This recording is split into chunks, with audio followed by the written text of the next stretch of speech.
Selamat pagi anak-anak, bertemu kembali dalam pembelajaran daring PPKN kelas 12. Pada pertemuan yang ketiga ini, Bapak akan menjelaskan mengenai subbab dinamika pelanggaran hukum yang terdiri dari 3 sub pokok bahasan. Pada subbab ini, Anda akan diajak untuk memahami materi dinamika pelanggaran hukum. Setelah mempelajari materi pada bab ini, diharapkan Anda mengetahui dan memahami peran, tugas, dan kewenangan dari setiap lembaga penegak hukum. Selain itu, Anda juga harus bisa mengkritisi setiap peran dari lembaga penegak hukum dan menampilkan sikap perilaku patuh terhadap hukum yang berlaku. Pada subbab ini terdiri 3 pokok bahasan. Yang pertama, berbagai kasus pelanggaran hukum. Anda tentunya pernah mendengar peristiwa pembunuhan, juga perampokan yang terjadi di suatu daerah, dan melihat di televisi seorang pejabat negara ditangkap karena melakukan korupsi. Nah, pembunuhan, perampokan, dan korupsi merupakan sebagian contoh dari pelanggaran hukum. Apa sebenarnya pelanggaran hukum itu? Pelanggaran hukum ialah tindakan seseorang yang tidak sesuai dengan atau bertentangan dengan aturan yang berlaku. Selain itu, pelanggaran hukum juga merupakan pengingkaran terhadap kewajiban-kewajiban yang ditetapkan oleh hukum yang berlaku. Misalnya, kasus pembunuhan merupakan pengingkaran terhadap kewajiban untuk menghormati hak hidup orang lain. Pelanggaran terhadap satu ketentuan hukum pada hakikatnya merupakan pelanggaran terhadap 1. Aturan agama, 2. Dasar negara, 3. Konstitusi negara, dan 4. Norma-norma sosial lainnya. Pelanggaran hukum merupakan bentuk ketidakpatuhan terhadap hukum. Ketidakpatuhan terhadap hukum dapat disebabkan oleh 2 hal, yaitu A. Pelanggaran hukum oleh si pelanggar sudah dianggap sebagai kebiasaan. B. Hukum yang berlaku sudah tidak sesuai lagi dengan tuntutan kehidupan. Saat ini kita sering melihat berbagai pelanggaran hukum yang terjadi di negara kita. Hampir setiap hari kita mendapatkan informasi mengenai terjadinya tindakan melawan hukum, baik yang dilakukan oleh masyarakat ataupun oleh aparat penegak hukum sendiri. Berikut ini contoh perilaku yang bertentangan dengan aturan yang dilakukan di lingkungan keluarga, sekolah, masyarakat, dan bangsa dan negara. Dalam lingkungan keluarga, antaranya mengabaikan perintah orang tua, mengganggu kakak atau adik yang sedang belajar, ibadah tidak tepat waktu, menonton tayangan yang tidak boleh ditonton oleh anak-anak, nonton televisi sampai larut malam, bangun kesiangan. Berikut, dalam lingkungan sekolah, yaitu menyontek ketika ulangan, datang ke sekolah terlambat, bolos mengikuti pelajaran, tidak memperhatikan penjelasan guru, dan berpakaian tidak rapi dan tidak sesuai dengan yang ditentukan sekolah. Dalam lingkungan masyarakat, diantaranya mangkir dari tugas ronda malam, tidak mengikuti kerja bakti dengan alasan yang tidak jelas, main hakim sendiri, mengonsumsi obat-obat terlarang, melakukan tindakan diskriminasi kepada orang lain, melakukan perjudian, dan membuang sampah sembarangan. Dalam lingkungan bangsa dan negara, yaitu tidak memiliki KTP, tidak mematuhi rambu-rambu lalu lintas, melakukan tindak pidana seperti pembunuhan, perampokan, penggelapan, pengendaraan uang palsu, pembajakan karya orang lain, dan sebagainya, serta melakukan aksi teror terhadap alat kelengkapan negara, tidak berpartisipasi pada kegiatan pemilihan umum, merusak fasilitas negara dengan sengaja. Subbab yang kedua, macam-macam sanksi atau pelanggaran hukum. Pernahkah Anda melihat seorang wasit sepak bola ragu untuk memberikan kartu peringatan kepada pemain yang melakukan pelanggaran? Apakah kartu merah yang akan diberikan atau kartu kuning? Keraguan wasit itu merupakan satu bukti penegakan sanksi tidak tegas. Peristiwa serupa seringkali kita saksikan atau kita lihat dalam kehidupan sehari-hari. Misalnya, mengapa supir angkut kota tidak sungguh-sungguh berhenti menunggu penumpang pada tempat yang jelas dilarang berhenti? Penyebabnya karena petugas tidak tegas menindaknya. Karena peristiwa seperti itu dibiarkan, tidak ditindak oleh petugas, lama-kelamaan dianggap hal yang biasa.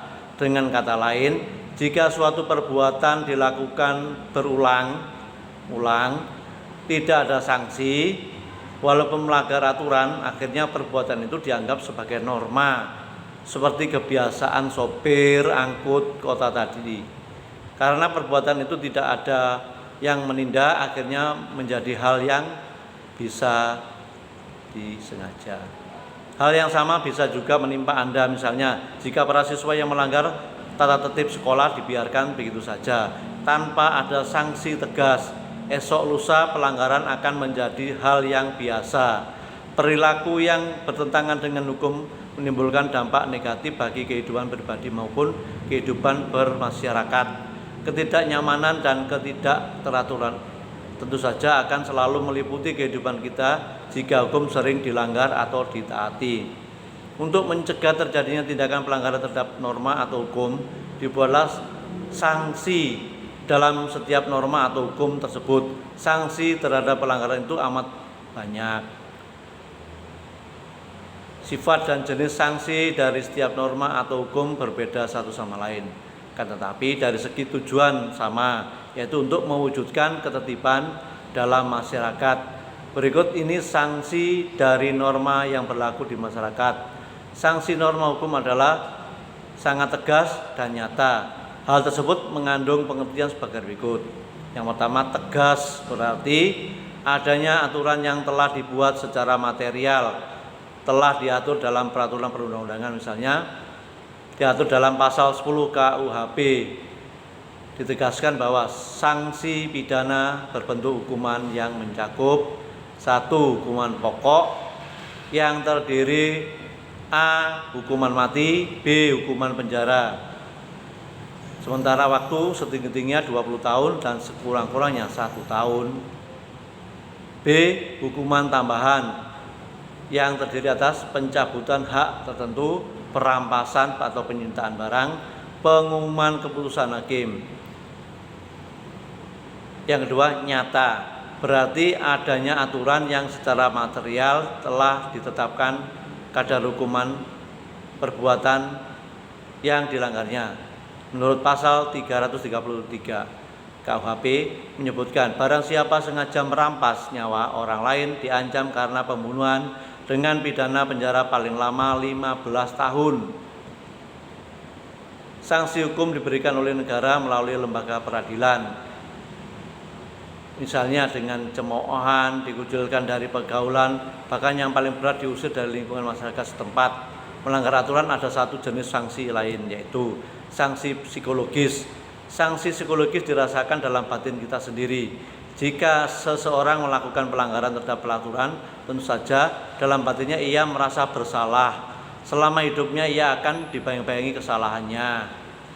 Hal ini akan sangat membebani jiwa dan pikiran kita. Sanksi inilah yang merupakan gerbang terakhir yang dapat mencegah seseorang melakukan pelanggaran terhadap aturan. 3. Partisipasi dalam perlindungan dan penegakan hukum. Salah satu dengan berpartisipasi dalam proses perlindungan dan penegakan hukum, wujud dari partisipasi tersebut adalah dengan menampilkan perilaku yang mencerminkan ketaatan atau kepatuhan terhadap hukum. Tingkat kepatuhan hukum yang diperlihatkan oleh seorang warga negara secara langsung menunjukkan tingkat kesadaran hukum yang dimilikinya.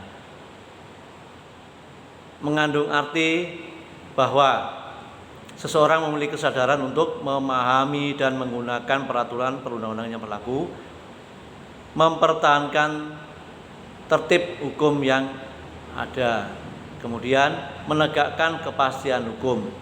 Adapun ciri seseorang yang berperilaku sesuai dengan hukum berlaku dapat dilihat dari perilaku yang diperbuatnya. A. Disenangi oleh masyarakat pada umumnya. B. Tidak menimbulkan kerugian bagi diri sendiri dan orang lain. C. Tidak menyinggung perasaan orang lain. D. Menciptakan keselarasan. E. Mencerminkan sikap sadar hukum. F. Mencerminkan kepatuhan terhadap hukum. Perilaku yang mencerminkan sikap patuh terhadap hukum, misalnya di dalam suatu lingkungan sekolah, yaitu mencontek, datang sekolah terlambat, bolos, mengikuti pelajaran, tidak memperhatikan pelajaran dulu, dan lain sebagainya.